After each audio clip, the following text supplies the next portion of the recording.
رفتیم نیلگون. بیا رفتیم وگرنه ما رو میرونن.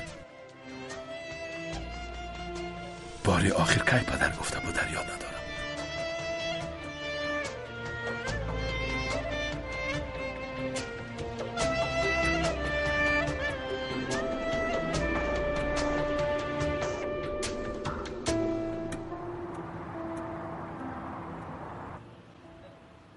پسری عزیزم،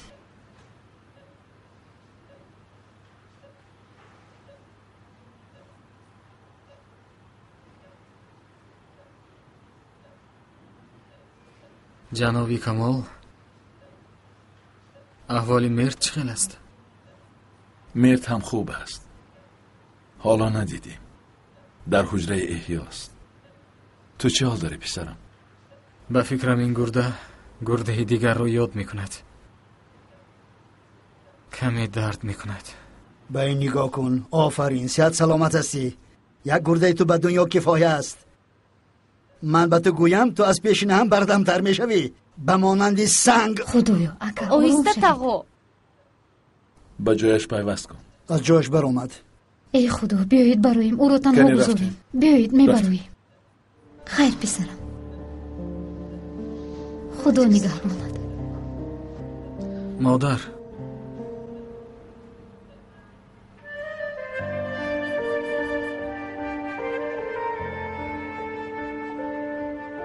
تو اول پرسیت شو، اون طرفش آسان.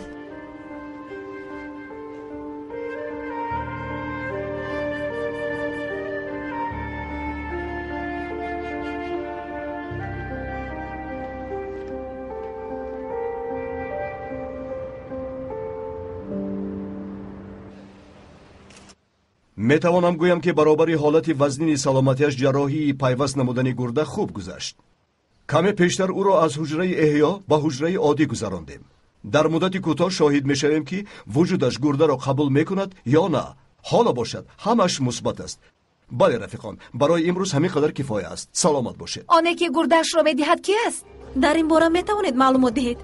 مگر جناب کمال میتواند این را شرح دهد؟ رفیقان، حالا باشد آیید این موضوع سخن گفتن درست نیست. در روزهای نزدیک به سوالتان جواب خواهید گرفت. تشکر. رفیقان، اگر خواهید من میتوانم یک معلومات دهم.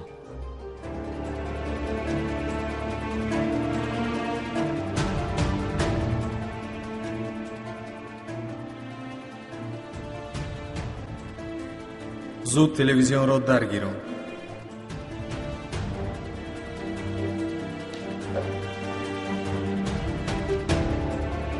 شخصی که در درون گرده‌اش را داد پسر کمال بکچی از زن پنهانی است. از آن زنش باز یک دختر هم دارد. کمال بکچی 25 سال است که هم در استانبول و هم در ادنه دو عائله را نگاهبین میکند.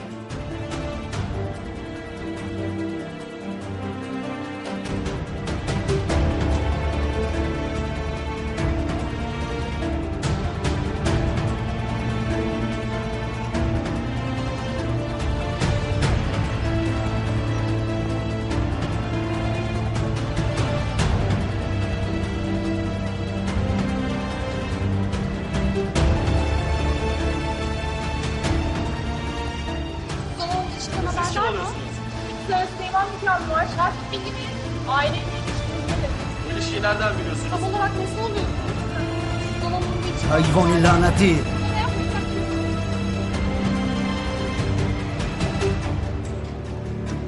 اینها را گفته چی به دست آوردی؟ انتظار میشم گفته وعده داد حضرت. راضی هم گفت. این بی‌ناموسی لعنتی بوده است. مادرم،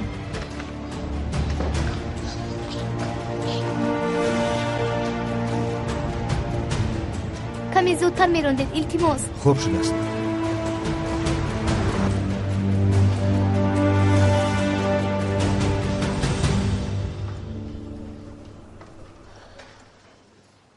تو اینجاییست. من به نزد عارف میروم. خوب شده است خالای سوزن.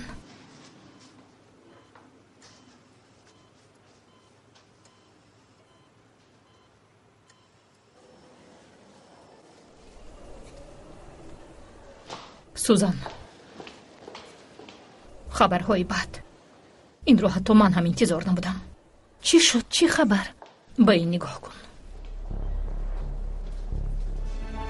شخصی که در درون گرده‌اش را داد پسر کمال ایپکچی از زن پنهانی‌اش است. از آن زنش باز یک دختر هم دارد. کمال ایپکچی 25 سال است که هم در استانبول و هم در ادنا دو عائله را نگاهبین میکند. اینترنت از این خبر پر شده است. باوریم نمی آید. تهدید کردند، قانع نشدند و باز به این کار دست زدند. معلوم است البته آنها نمیگذارند که این حادثه پیچیده شود.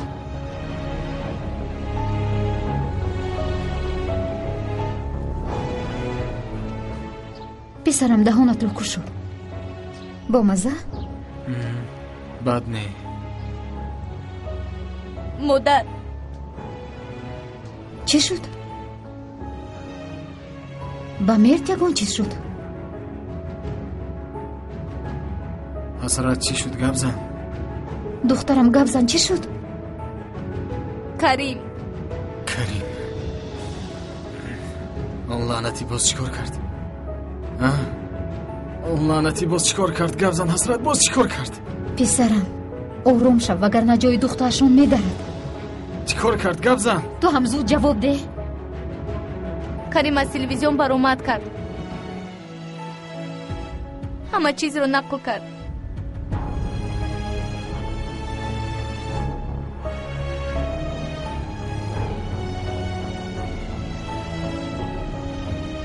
کمال اکا چه حال داری؟ خوبم. آمدنی نبودم، نخواستم که باز با سوزن واخورم. در خانه صبر کرده نتوانستم. اکا خفه نشو و به سوزن اعتبار نده. بیچاره درد دارد میسوزد. هیچ گپ نی خفه نیستم.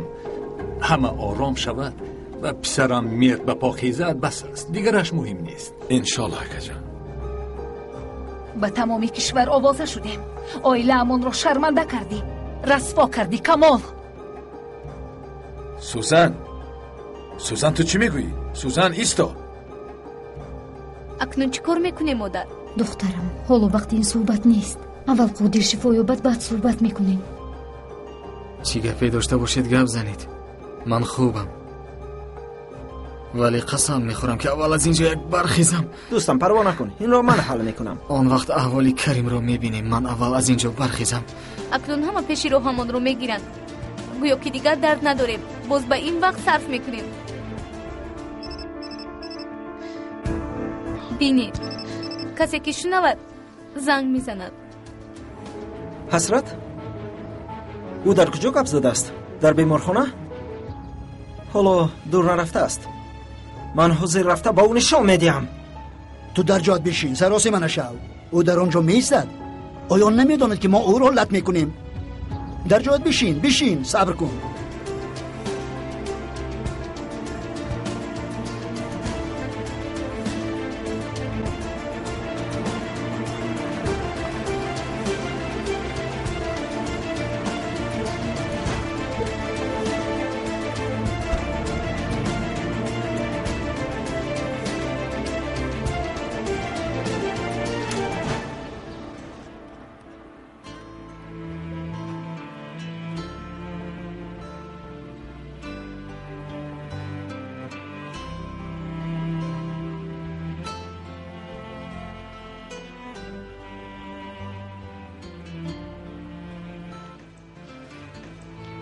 عزیزم اگر مرا شنیده توانی گفته هایم را با دقت گوش کن. انگشترین را پیدا کردم. میدانم که اگر این حادثه روی نمیداد با من پیشنهاد عائله دار شوی میکردی. میخواستی با من سورپریز کنی. حساب کن که پیشنهاد کردی